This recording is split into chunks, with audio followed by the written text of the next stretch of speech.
What's up, everyone? Welcome to this episode 5 with my good buddy Stu Jennings of the CRD podcast, the show. Welcome, dude. Mambo number How's 5. it going, man? It's going good, bro. What's going on, man? I feel like not a lot. Yeah. How are you doing? What are you up to? A lot, actually. It's funny because I'm in the midst of doing a Christmas project with my band. Mm-hmm. And so we have a live recording on Monday. And so we just got a lot of stuff processing. And obviously my job also requires that workflow to keep going. So building teams and making sure Sundays are a success. And so For everyone who's listening, what do you do for work? Yeah, so I actually work with Owen, but at different locations. So I'm at our Kent location, and I'm a worship pastor. I oversee our creative ministry at New Life in Kent. So that's what I do. I build teams. I instill culture as well as lead worship on Sundays. I feel like you play it almost every single campus, every single week. Yeah, pretty much. You know. Yeah, sometimes. But yeah, man, I wanted to have you on. I want to talk about music. I mean, Yes. You're really prolific. Especially in our kind of little circle of creatives, dude. You're making all the time, dude. Tell me about your band, man. Yeah, so the band just consists of a lot of my good friends, a lot of my band buddies. We played obviously in church. We all met through church, but we made time just to connect outside of church. Obviously, being a worship pastor at a church, I was able to, I get the resources. I get a building if I want to practice or play. And so I said, hey, y'all, let's just meet up at my campus and let's just jam. And we jammed for hours and just got to know each other. And from there, I asked them, I was like, hey man, I want to create music. I have a heart to create music. Since I was a kid, I've been making up music when I was a child, and I want to do something. I want to do something with it. And all of them were like, dude, I've been wanting to find that spark that instilled the creatives within my team. And so now we said, hey, let's do a project. And so we're working on this Christmas one. But we are going to probably be launching a first official EP by April. Oh, really? So, dude, that's awesome. How many songs are you thinking? 6 songs. That's a lot. It's a lot. By the way, you should let me do the album cover. I will let you do whatever you want. So excited, dude. I've gotten to do a little bit of album stuff for a buddy of mine. Shout out to Ty, if you're listening. Dude, yeah. Let me get on that. That sounds really fun. So the band itself. What kind of genre are you kind of focusing on? What kind of subjects are you talking about? What is the tone? Yeah, so of the for music you're trying to make.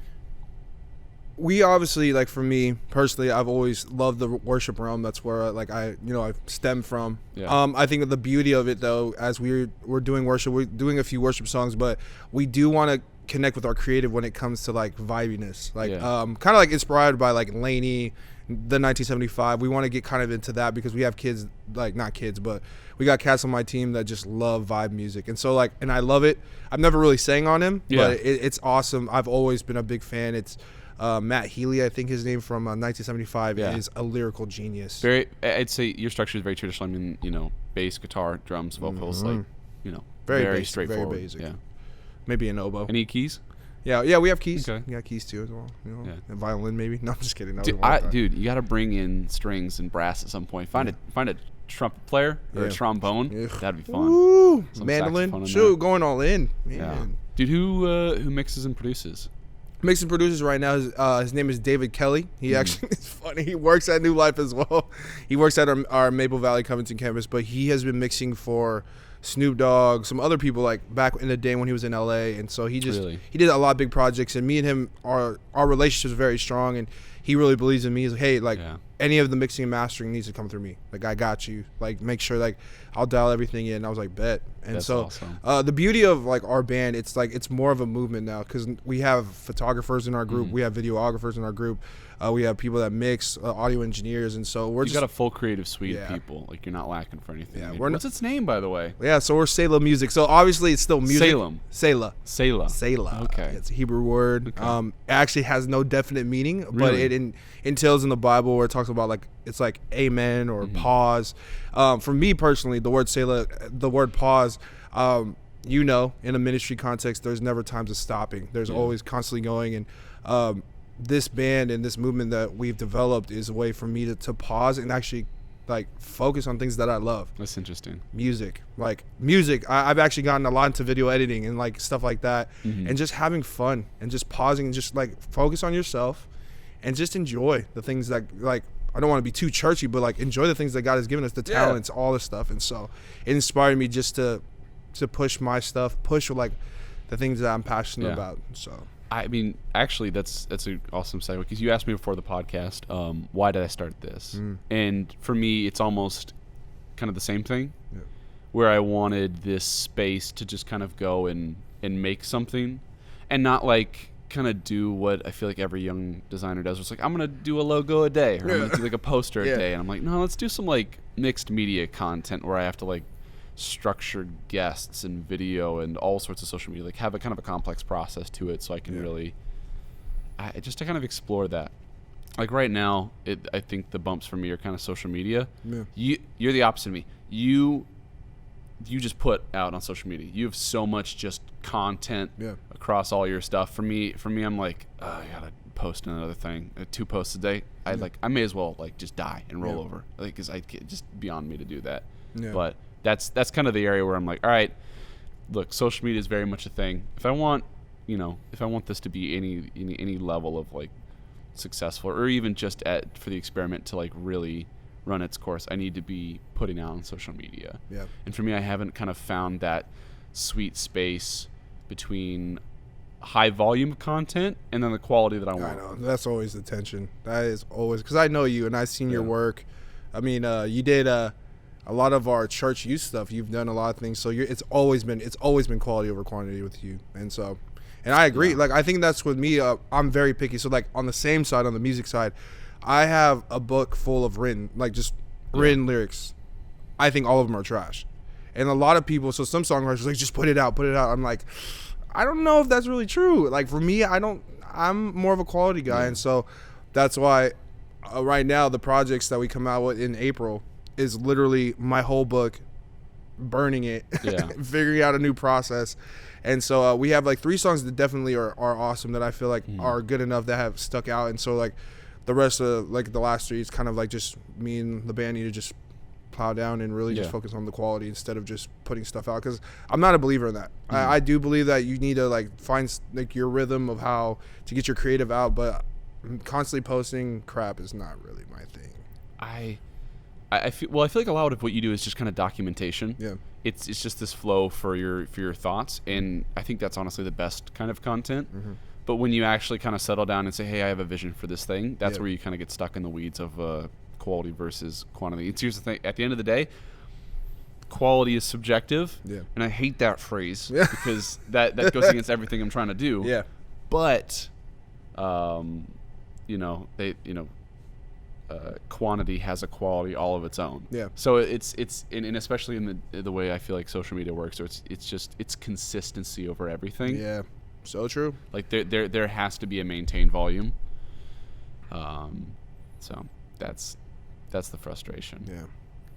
Because look, I'd love to be as prolific as that, but I just find that just burns me out really quickly. Like even this, where I'm doing like one thing a week, this is already kind of morphed into a bigger thing than I thought, where I'm like, oh, I need to like put way more time into this little thing, because I don't know how long I'm gonna go. I think I might go in like 10 episode seasons. That's good. Take like a little break after like 10 episodes. Like that feels like a solid chunk to me. 10 weeks, 2 months worth of just like knocking out a bunch of podcasts. I love that. Like, I've been doing 1 a week so far. It's been a pretty rigorous schedule.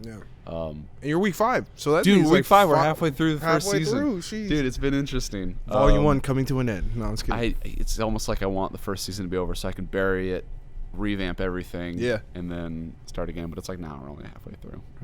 We got a lot more work to do. Dude, shifting gears, I asked you this before the podcast, not to backtrack on this again, but I really wanted to ask you about music theory, because there's one area of the creative world that I am like no familiarity with, is music, which is funny because I know quite a few people who do music. But man, dude, I would just love to hear like what is the songwriting process for you, from lyrics to beat to any part of the instrumental. I would love to hear what that process is like. Man, it's a very difficult, because it's different. Obviously, it's different with everyone else. Everyone's creatives are different. I think, I could tell you, I think a lot of common, like, I don't think it's really much of a music theory, but I could tell you right now, like, I think it's really honing in on the tools that we have. So for instance, like I think almost every either instrumentalist, anybody that makes beats, or anyone that sings, they use voice memos. And so voice memos are huge for like the creative process, because someone actually I look up to very much, and he's kind of a newer, I don't know, a lot of people are not a fan of his music, but it's very his name is Charlie Puth. And one of the things with him, it's anytime an instrumental goes through his head, like whatever, he puts it on voice memo. It's the exact same process I do. For me, anytime I'm just sitting there, I'm just like dun dun dun dun dun dun dun. Hold on. And I put on voice memo, and I focus on that. And so for me personally, it's easier to come up with melodies more than actually song lyrics, because it's hard with song lyrics because it's trying to not sound the same as everyone else, but also not sound corny. Yeah. You know, so for me, I've sent my team so many different instrumentals personally of what I've what I've composed. But when it comes to writtens, that's always like, that's when the collaboration comes apart. That's where I team up with friends that live in other states and like, hey, what do you think of these lyrics? What do you think of the flow and all them? So I would get like good feedback. I'll get feedback like, bro, that was a little cheesy. Let me try to figure some things out with it. And so, so I think for me, musical theory wise, I do have a musical background as well from schooling. My minor was in musical composition. So for me, I have learned obviously how to compose music. I've learned how to make melodies, obviously, and all that, and also know the real musical structure of how to like full sheet music and all this. So, but I'm in an environment where a lot of people don't have that same teaching or that same like knowledge. So it's kind of hard to really teach it. Classical background and study. It's tough. Gotcha. And so, for me, just using obtaining like whatever tools I use, like whether it's voice memos and all that, and I guess for me on that, that's how my creative process goes. I will sit in the studio for about 6 hours, just like coming up with instrumentals, playing my guitar, bringing it out, and just like seeing what sounds good and come up with the progression. And so sequence, honestly, just I get to the studio, whatever voice file I have, put it up there, and then just come up with an instrumental to follow it. And that's where we go from. That's the creative process for me. I spend hours literally canceling, deleting everything. So. Your go-to as far as instrumental, I assume, is guitar. Yeah. That's kind of your or home, keys. You know, those are the two. True. You do play keys a lot as well. I love it. So those are my two. Is there any, I'd say, particular favorite where like, wow, I'm really in this mood, I'll go to the guitar. If I'm in a different mood, I'm going to the keys, you know, like, or is it just really whatever's in that moment of that idea? Yeah, for me, it depends on the vibe. Like I literally structure it out in my mind. I probably should do it in writing first, but a lot of times when I think of like a melody in my head, it's like, this definitely sounds like something I would use keys for. This is something I definitely would use with the Rhodes, or this is definitely something I would use an acoustic guitar or even a rhythm guitar, so like electric guitar. And so rhythm guitar? I've never heard that phrase. Yeah, so there's like different nuances of electric guitar, which is electric lead, which is always the guys that are high up on the neck playing these weird lead lines.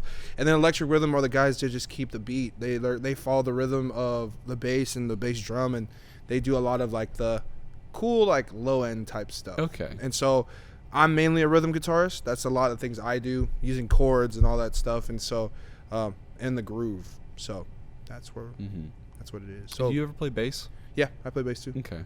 I play everything on here except for that drum set. Yeah. How does the team dynamic of a band work? Like, I assume being such a prominent personality that you're coming to the table with a lot of ideas, and maybe some of your band members are maybe following, maybe they're bringing some of their own. Like, how is that dynamic working for your team right now? It's working actually really good. We had like, I think it was like a week ago, we had a rehearsal, and a lot of times we stopped because someone in the band's like, I feel like we should add something like that. My personal goal is to create a space for all of us to come up with a create. It's not the Stu show. Yeah. It's literally, we are Selah.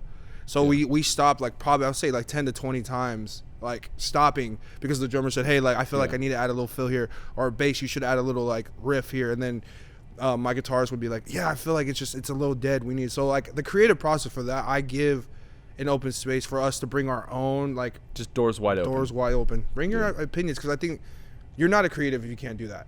Like I think for me, I've struggled with mainly musicians who say they're creatives and they just do things on the sheet music. I'm like, dude, like I'm giving you a free space to do whatever you want.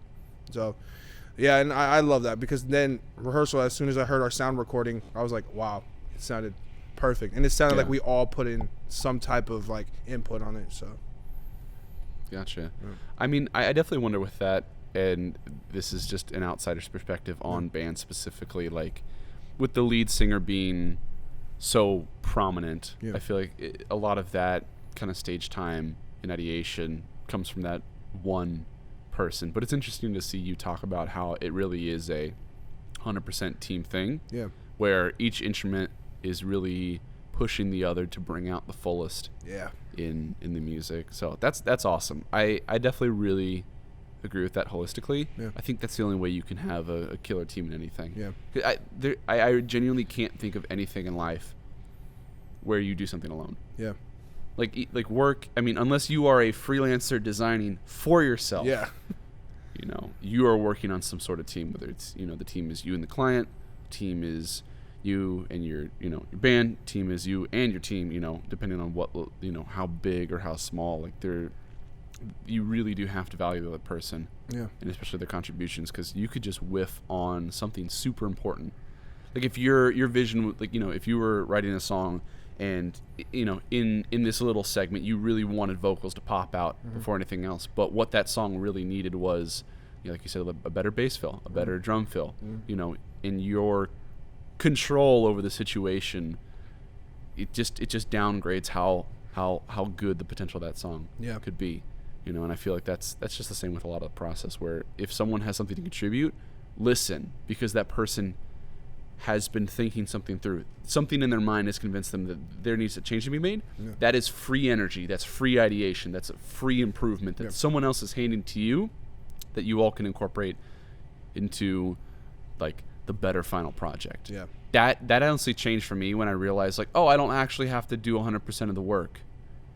And almost in kind of like a lazy way, where I've always been afraid, like, am I going to come up with the right solution to this creative problem, or am I going to be able to design this thing? But in reality, there's so much input happening around you, especially for people you're working on a team, that it almost doesn't matter, because in that moment you're going to think of something, the people you're working with are going to think of something, and you just have to just bounce. You just got to bounce and roll with it. Exactly.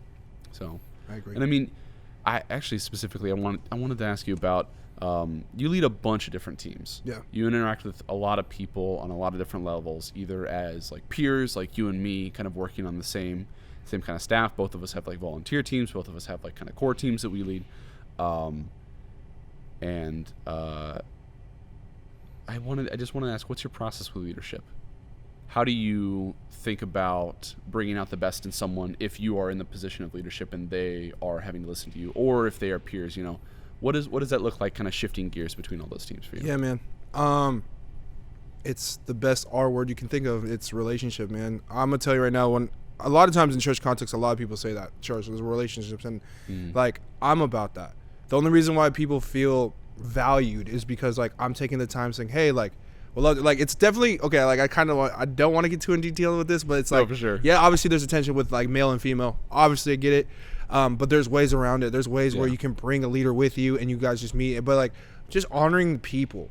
I think people are the reason why the church runs. It's the reason why our team run. And I value everyone on our team, that people are willing to donate their time. They're willing to donate. Like, this is really, like, this is personally something that, obviously I don't want to get too emotional about it, but man, like, people leave their husbands and wives to come to church to rehearse on a Thursday night, and then a whole Sunday morning they're at church, and that gets me, and I want to honor that. And so for me, I've seen successes because I meet people where they're at, even if, like, for the environments I lead. So I lead on Sunday mornings, obviously, but also I help our youth ministry. We have a youth conferences here, and I help, like, really help pioneer that with our lead youth pastor, with Matt Harder and him and Kaylee. And just getting to know these people, like, I can call these people and say, hey, I need a drummer for next week, and they'll be there just because I know them. The influence that I've at least, like, given, or like I've received, because I just take the time to sacrifice time I have home with my family. I give it to people and give. And I think of it as this weird analogy of a bank. You know, I was taught this by a mentor of mine. It's this just analogy of a bank. The whole point is, you give money to the bank, they hold it for you so you can save or whatever, and just keep it safekeeping. And if you need to withdraw, you withdraw. but you can't withdraw from the bank if you don't have money in there. It's the same thing when it comes to people's lives. It's like you have to deposit as much influence, value, honor to these people. So then when you ask them for something like, hey, I would love for you to come serve on our serving team on Sunday. I would love for you to come play like guitar or something for us on an event. And they'll be like, yes, because you at least deposit some type of influence in my life. Yeah. And because of that, my teams have grown. And it's obviously on a Christ follower side, it's obviously the grace of God as well. Mm-hmm. But I could tell you right now, like the intentionality of me getting to know people, needing to know where they're at, knowing their families, going to graduations, going to work promotions. Like I went to, like a few months ago, I went to one of my team members, like he's 40 something, and he got a promotion at his job, and they made a party, and I showed up. Oh, that's awesome. You know what I mean? But like you just have to like, and I'm not gonna lie to you. Like he's probably not gonna hear this podcast, but like, did I really want to? It's like, like you gotta get out of the car, Yeah. But at the same time, I did tell myself, it's like there is a value there, and I'm like, you know what? And that's obviously come from maturing, because I never always thought this way. When I first started in ministry 3 years ago, I was just like, I was always the platform, that type of stuff. Yeah. But then when I actually started leading teams, it's like you have to honor people, and so that's where I feel, for me personally, just relationships with your team, and it just creates just a family, and that's what I'm about. I come from a background where family is literally the nucleus of my culture. Yeah. And that's why we have big families.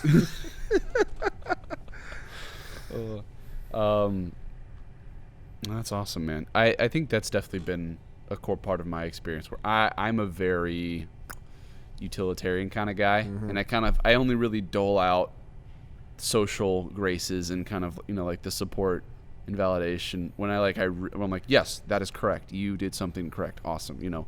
Versus really expending the energy to go above and beyond. And that's kind of been my learning curve recently, where it's like, no. You really got to go out there and be a part of these people's lives, in every regard. If you want to be able to spend that social currency on them, especially here, just in the workplace, where a core part of being in an organization like this is that a lot of the people here, they don't come, they're not here for the money. No. They are here for the relationships. They're here for the community. And that integral part of their experience here has to be respected. Yeah. For me, vast majority of my work experience has been very transactional, business based. And in that world, going as fast as you possibly can, with good social graces, but keep it professional. You're not wasting time. But for here, it's you could get a project moving forward just by having a nice conversation about family in the hallway, as sending them a bunch of Slack messages.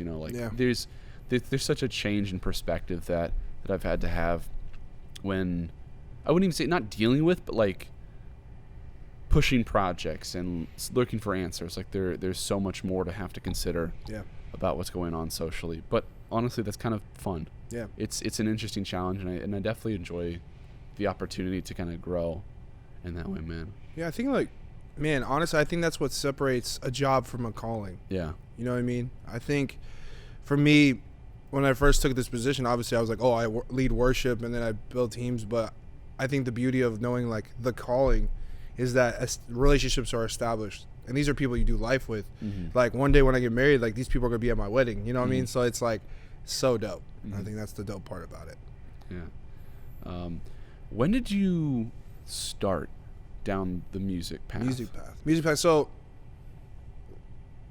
honestly, music has been a part of my life since I was a kid. My mom taught me and my brother how to sing. But I can tell you, like when I took it like seriously, I was 22. Okay. I did the secular realm. I wasn't a part of my worship team at the church I was at, but when I was 22 and my brother was 21, we made this band called The Sound. And it was just me and him. Yeah. Like me and him, we didn't need a band. We just I would create the music and my brother would sing over it. Yeah. And we would perform at open mics. We would perform at bars and clubs and some concerts, which was pretty cool. We got to open up for people, and a lot of like local Polynesian like bands, reggae bands. We opened up for them, and so it was cool. And we were under a management for a minute. It was a very small local one called Rain Music. Shout out to Brian Fanata. Love you, man. He's an amazing entrepreneur, guru type guy. And he pushed us heavy. Like we have videos on YouTube that our church like loves to find from back like 4 years ago, 5 years ago. We did a Christmas project and some funny covers. But other than that, that's when I started. But after that, I had a really rough patch in my life. A really rough patch when I was like 24, and I kind of just put music to the side, and kind of got lost in a season. And I think I got revamped into music when I came back to church, rededicated my life to God, and as like a year into ministry, there was a burning in my heart that I was like, man, I still want to do music. There's something in me. And so I think it was like 2017, end of 2017, I started writing more. I started writing just random, whether it's Christian, secular, it didn't really matter. Like I just started writing. Just pure flow, pure dump. Yeah. Like just did what I could, and with the resources that I had. And then finally, I think it was after our big youth conference we had last year, I was like, nah, I need to write. Like I need to come out with a project. I need to do something that I know this is what I was meant to do. And because of that, I was able to put a band together, and we did a few conferences after that. And I asked my band, I was like, hey, like I want to start creating music. I'm ready. I'm ready to put out content. And my boys, they all came up to me and were like, let's do it. And so sure enough, we have a full on calendar. Like I'm not a detail oriented person, but like having to be, because believe me, Stu. I think anyone who knows you, you're not a very detail oriented person. I'm not at all. Everyone tell you if you come to New Life, love you, man. If you ask anyone at New Life to come over here and say Stu detailed, they'll be like, where? Stu on time? Oh. Yeah, exactly, man. It's bad, but is that? I'll be, like that idea was like you are emotional, you are creative, like that headspace. Yeah. Do you like is it 100% about creating? Because I really feel that from you, is that your headspace is solely about creation and relation. The details don't matter. The specific things don't matter. It's the idea, it's the heart, it's the emotion, this thing. And I feel like that's one of the reasons why you can be so prolific, not only as a leader but as a musician. Yeah. Like I really see that in you. Yeah. Where hey, we are flowing and we are creating and we are absorbing, and then just taking that, throwing it through whatever like mental mechanisms in your head to produce sound and energy in that way, man. Like It's really, really cool.